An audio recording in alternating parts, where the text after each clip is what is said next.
రక్షకుడన్న మాట అక్కడ మనం చూస్తూ వచ్చాం.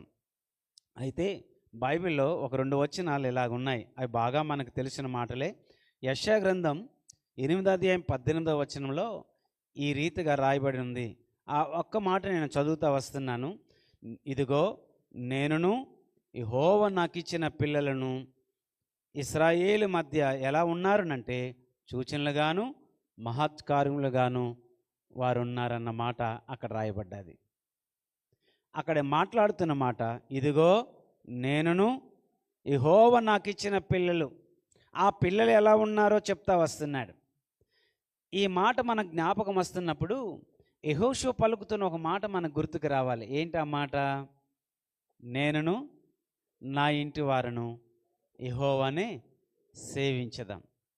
జకర్యా ఎలిజబెతుల కుటుంబం దేవుని కోసం ప్రత్యేకంగా జీవిస్తున్న కుటుంబం.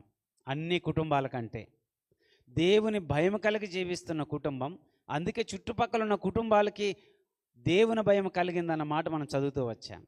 అంతేకాదు వారికుండా అవమానం తొలగింపబడిందని మనం చూస్తూ వచ్చాం. అంతేకాదు ఆ కుటుంబం ఆధ్యాత్మిక స్థితిలో ఆత్మీయంగా ఎదుగుతున్న కుటుంబం అని ఇంత రీతిగా ఎదుగుతూ దేవుని కోసం అంత ప్రత్యేకంగా బ్రతకడానికి కారణాలేంటి? వారు కాపాడుకున్న పరిస్థితులేంటి? వారు కాపాడుకున్న 3 సంబంధాలు. ఆ 3 సంబంధాలు త్వరగా మీకు జ్ఞాపకం చేసి నేను ముగించడానికి ప్రయత్నం చేస్తాను. రండి. మొదటి సంబంధం ఏంటో తెలుసా?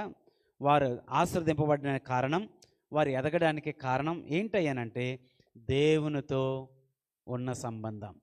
ఇది మొదటిది. జకర్యా ఎలిజబెతుల కుటుంబం గురించి మాట్లాడుతున్నాం. మొదటి మాట దేవునితో ఉన్న సంబంధం. మన కుటుంబాలు దేవునితో ఎలాంటి సంబంధం ఉంది అన్న ప్రశ్న వేసుకుందాం. రెండోది, జకర్యా ఎలిజబెతుల కుటుంబం ఎలా ఉన్నదనంటే కుటుంబంతో ఉన్న మంచి సంబంధం. జకర్యా గురించి ఆలోచన చేస్తే కుటుంబంతో మంచి సంబంధం. ఎలిజబెత్ గురించి ఆలోచన చేస్తే కుటుంబంతో మంచి సంబంధం. పోనీ యోహాను గురించి ఆలోచన చేస్తే కుటుంబంతో ఉన్న మంచి సంబంధం. ఇలా మనం జ్ఞాపకం చేసుకుందాం. మరలా జ్ఞాపకం చేస్తాను. దేవునితో ఉన్న సంబంధం అది మొదటిది. రెండోది కుటుంబంతో ఉన్న సంబంధం అది రెండోది. మూడోది మందిరముతో ఉన్న సంబంధం. ఈ 3 సంబంధాలు వారు ఎలా